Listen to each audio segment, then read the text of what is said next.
If you want to learn more about effective management, head over to madsingers.com and sign up for my free management training. Welcome to the Mad Singers Management Podcast from madsingers.com, where entrepreneurs and business managers learn and share. If you like the show, don't forget to leave a review.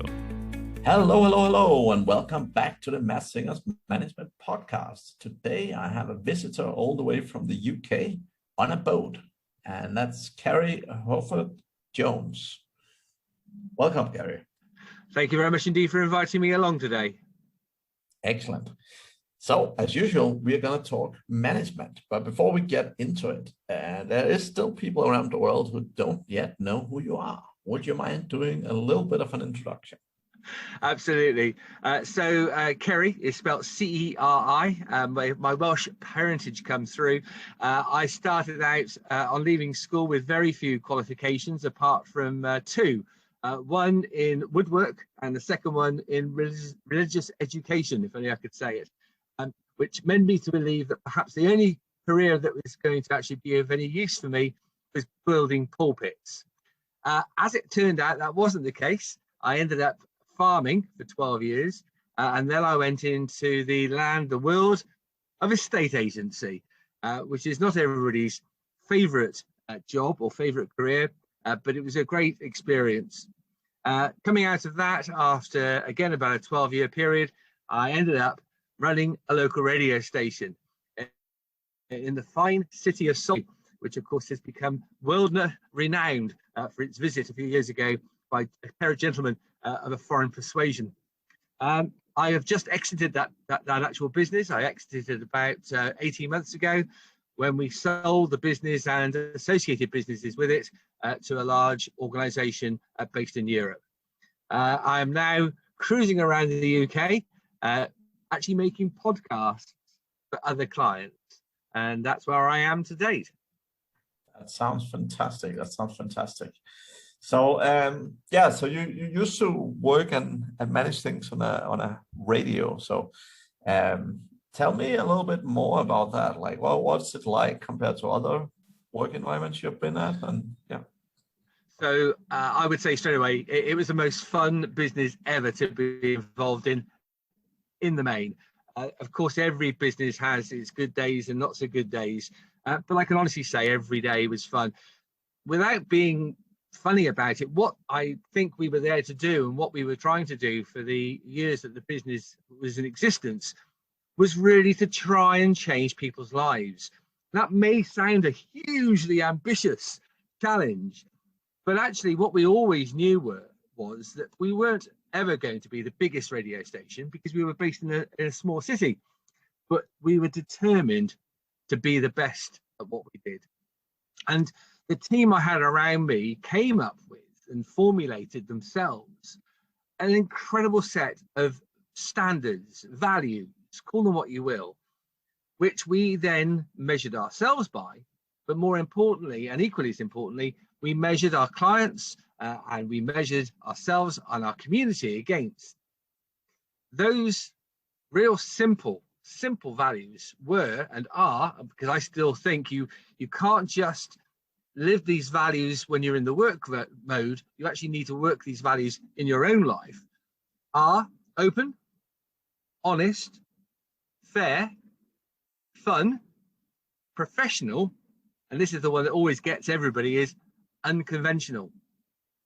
And when you start drilling down into these actual values and you start recruiting by those values, you start measuring yourself against those values, all of a sudden things start to move. It doesn't happen overnight, but it did lead us to incredibly, it led us to being recognized as the best company to work for in the UK in 2011, 2012 and 2013 by the Sunday Times. And I think that's a pretty good accolade for a group, because we are then part of a group of radio stations, which quite honestly, I had zero expectation of ever being recognized for anything like that, because we were having a lot of fun just delivering great community radio, but also, and equally as importantly, making the money, because we didn't get any grants from anywhere.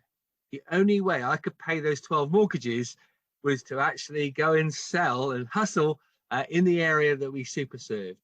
So great fun, really enjoyable, but more importantly, I had a brilliant team working for me because, again, just jumping ahead a bit, but it is about employing the people that make you as a manager look good. And boy, I had some great people who made me look very good indeed. Because and we always say this in management, don't we? I couldn't do it without my team. In this case, there's absolutely no way I could run a radio station without the support of a great group of people.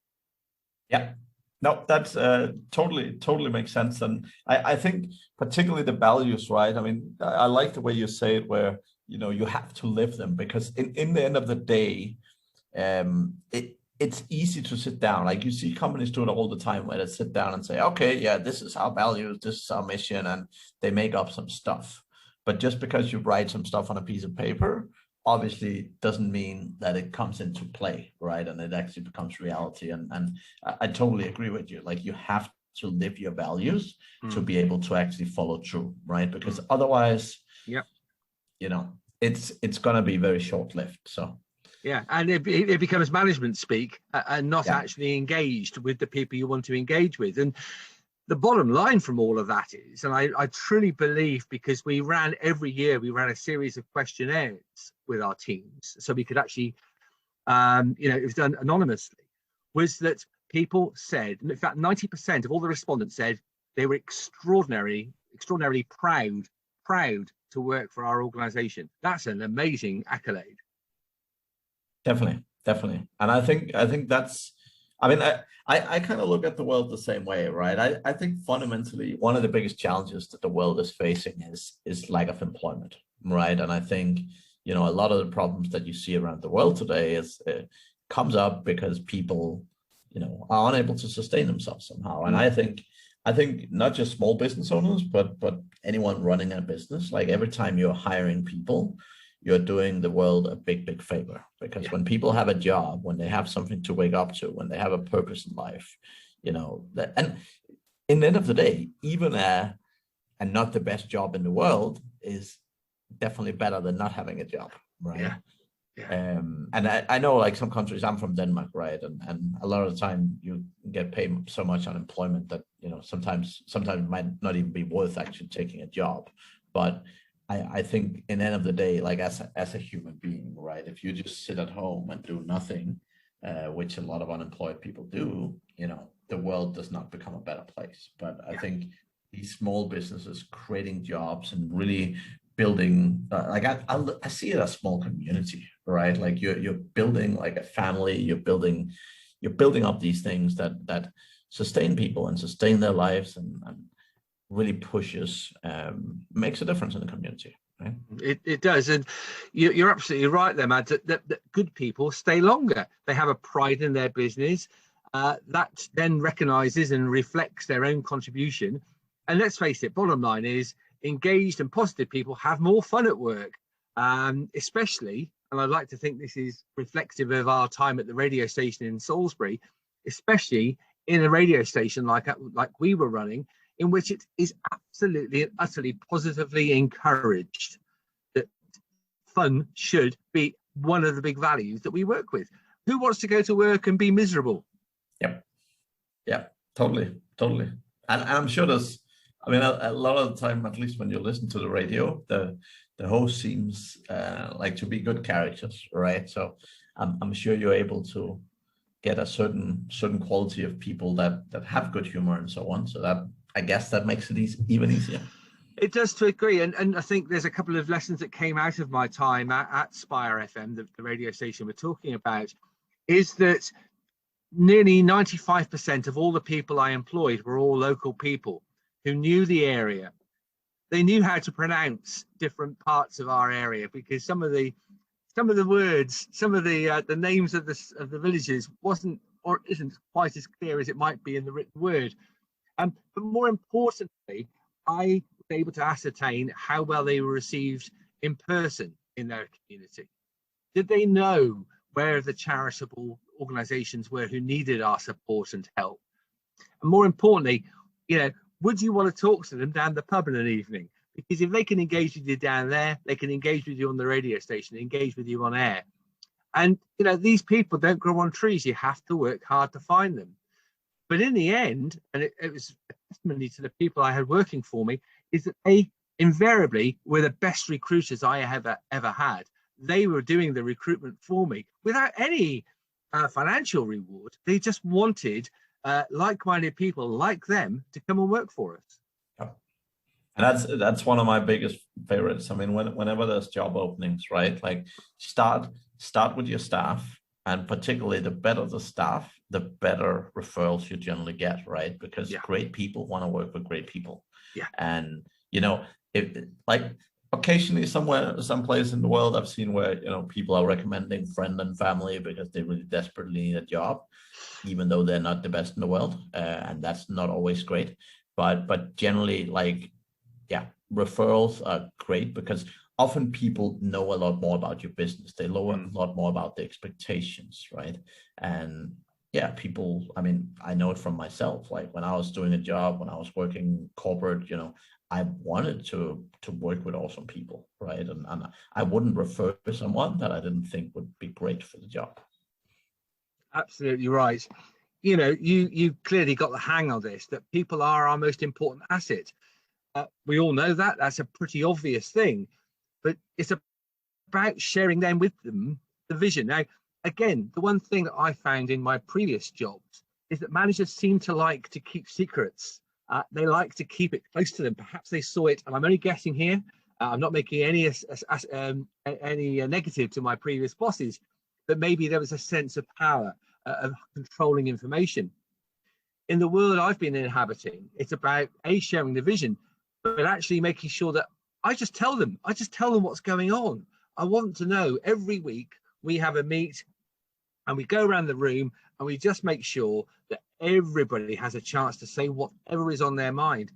And it's opening the door, not just literally, but metaphorically, and not just metaphorically, but literally, that actually you are trusted. Your words are important.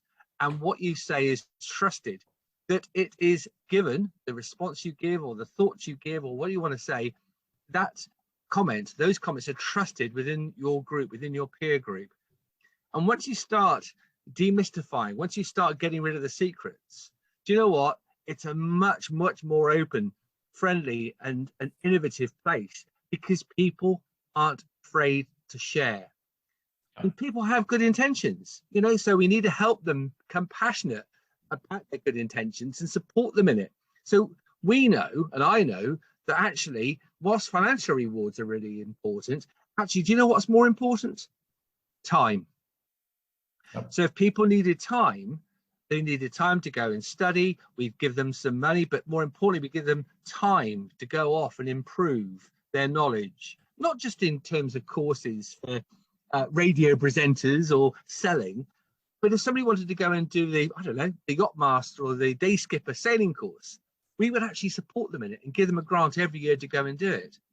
Yep. And that whole ethos over time percolates down through, and people just didn't leave.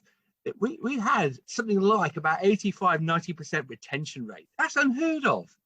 Yeah, definitely.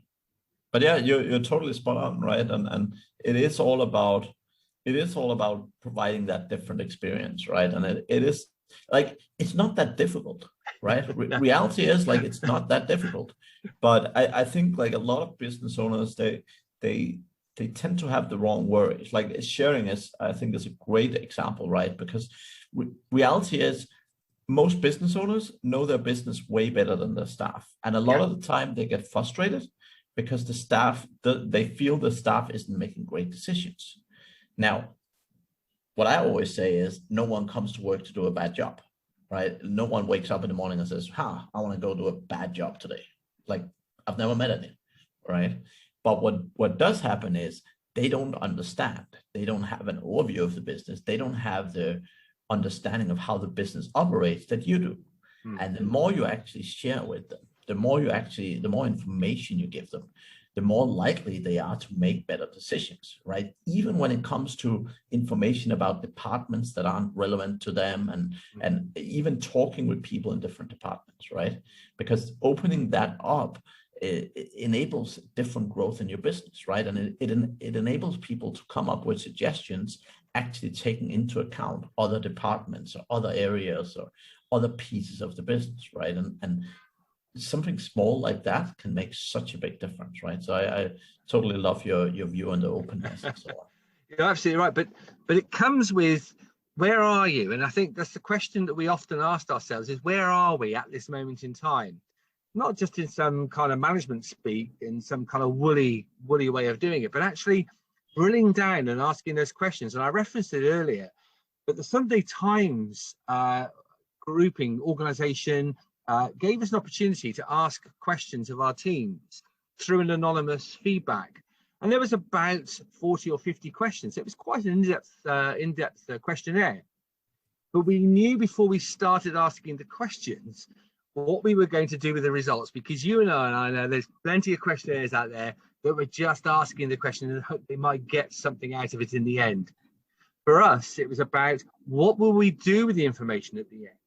So we started that with that question first, and then we got the team. Some of the teams, we took a representative sample from each of the radio stations, and we got them together to form a group. And that group was the group that actually then designed the questionnaire, which was then put out into the wider field amongst all the employees, and then we could collate all the information back.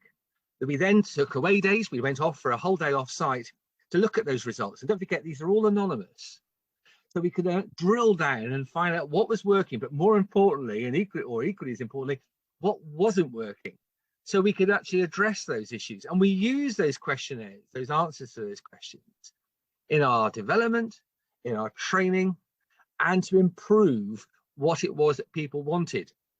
So it gave us satisfaction rating, which is always a lovely thing to hear as a manager, but it also gave us loads of ideas as to how the staff would like to be rewarded going forward. And the scheme I mentioned earlier came out from the questionnaires we've been asking.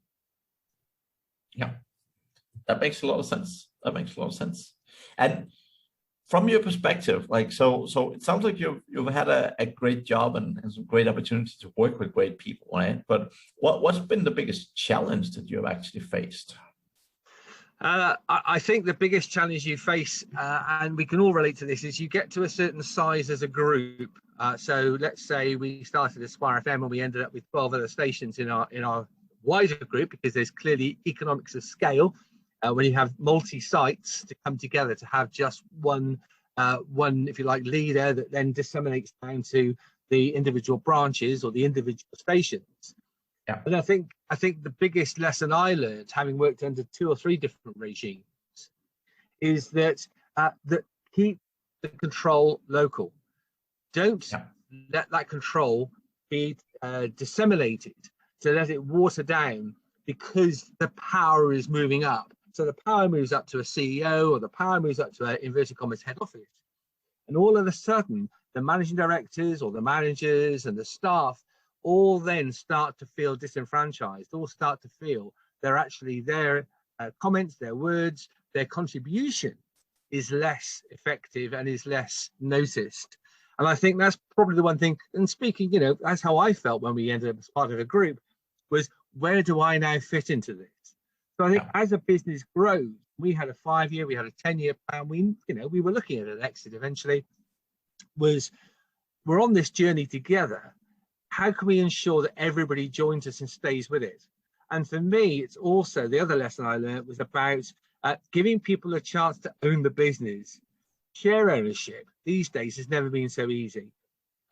Don't be scared of offering your employees a chance to actually be mini owners in whatever scheme you can come up with. There's plenty of schemes available, but a simple share save scheme, a simple share ownership scheme, a simple way of them actually feeling that not only are they paid employees, but a bit like Waitrose, John Lewis partnership, that they're actually part of the ownership of the business. I think that's a pretty powerful way of keeping everybody working in the right direction to get the ultimate goal, which is to deliver the profit. Yeah, definitely. What was the most sort of difficult period you had at the radio, and what did you do to sort of get through that?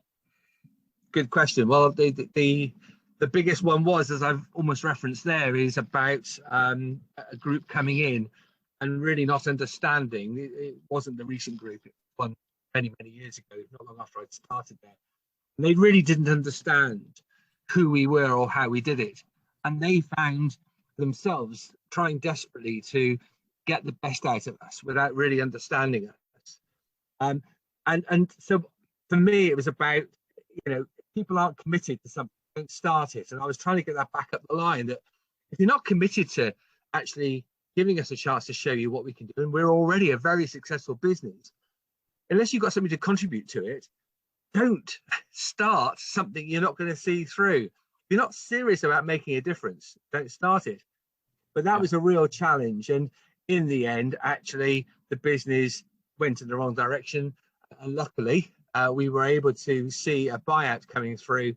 And eventually we ended up being owned by a different group, which was a transformation in terms of the way we operated. So that was a pretty tough lesson. And the other lesson I learned was hire slowly, fire quickly. It's an old adage, perhaps, but it's one that I learned a few years into the management world, is that I'd gone a bit quick sometimes to hire. Yeah. When I should have taken a bit more time. And in the end, we would get, it's an old adage, isn't it? Yeah. In the end, we were getting people coming in for a day or even 2 days, so we could assess who they really were and how they really worked before actually employing them. So that was actually one thing that I've done in some of the roles that I've been in, where particularly when we're hiring a lot of the same skilled people for very similar jobs, right? So what we would often do is basically get people to come in and spend a day or two with the team. And then we would actually go and ask the team, like, what's your view on this person, right? Because again, great people want to work with great people.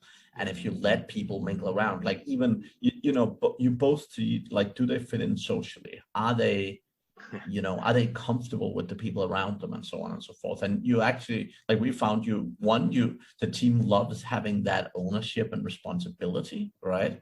And what I found, like, sometimes people like, they just say yes or no, or they just want colleagues or whatever. But I found that generally when I've done it, the teams have taken it super serious, right? Yeah. And I think it's a great exercise. As I said, like, I found it most useful when you have people doing the same role. So I've run like a bunch of customer service teams, for example, and some various admin teams. And when it's people doing the same roles, it's quite easy for, sometimes even better for the other employees to assess them, right?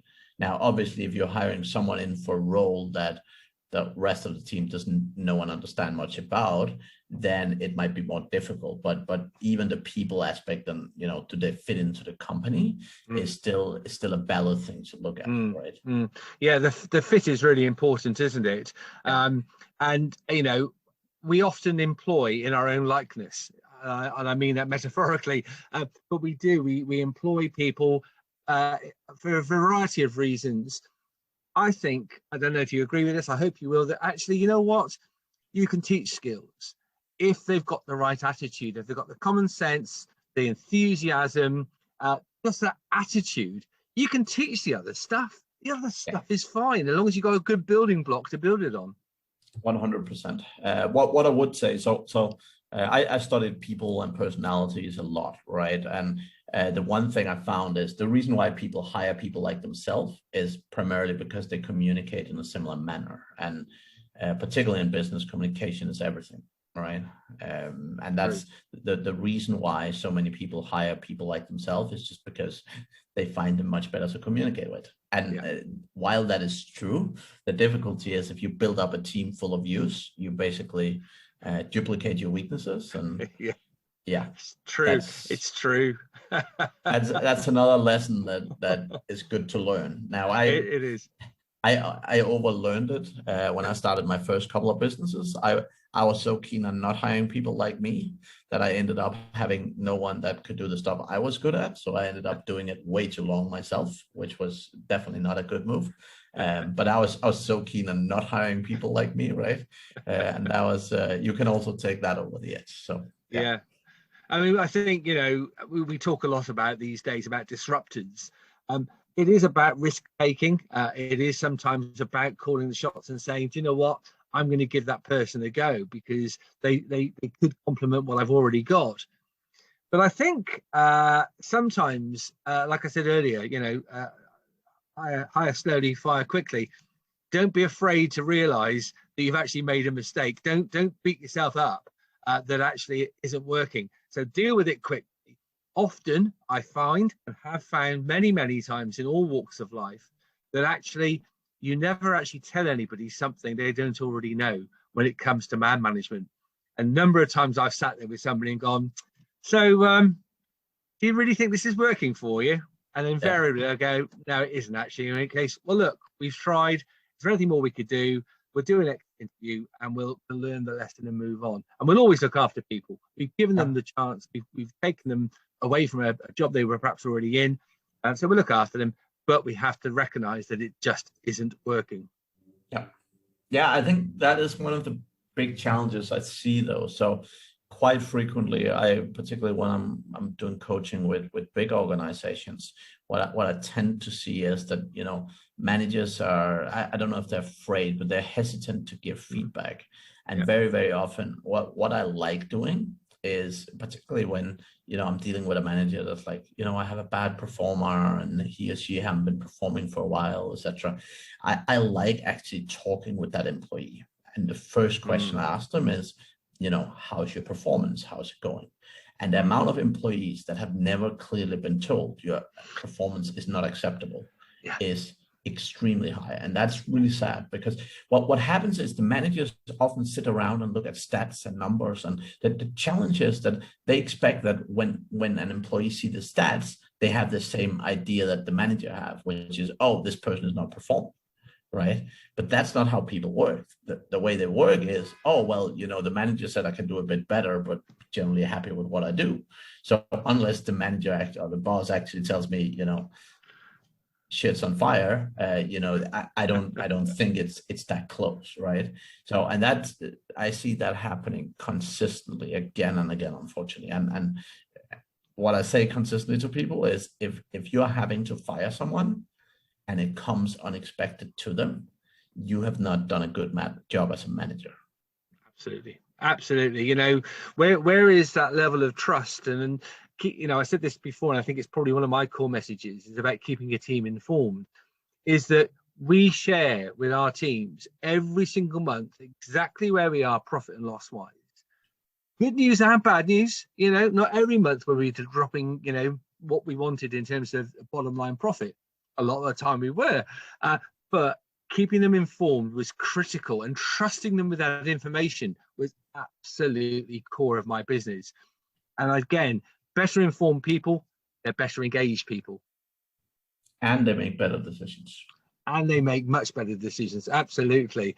So the other thing I would say from all of that is that we also really encouraged our teams to give something back into their community. So nearly every single one of my staff at various different times were school governors, were trustees of charities, took part in charity runs and events. We went out of our way, they went out of their way to make sure that they gave something back to their community, that gave something to us. Or even if they didn't give something to us, we wanted to give something back to our community. And that engagement was critical, I think, to our success, where for 27 years the radio station was running, it made a profit every single month, every single year, and often quite substantial profits. And that didn't happen by just, clever bookwork. It was created by these people going out there and communicating and connecting with their community. Yeah. Fantastic, Ceri. I love it. All right. Lots of interesting stories. Lots of interesting stories. I talk for hours, and if you want me back again at any time, be happy to join you again, because I've really enjoyed today. Excellent. If the listeners are keen to get hold of you or get in touch with you, what's the best way to do so? I'm on LinkedIn. You'll find me. So Ceri, Ceri Hurford-Jones. I'm on LinkedIn, and you can connect to me through there. Perfect. Thank you very much for joining me today, Ceri. And to the audience, we'll be back again next week. Thank you very much for joining. Thank you for listening to the Mad Singers Management Podcast. Please leave a review. It means the world to us. You can also learn more about management at madsingers.com.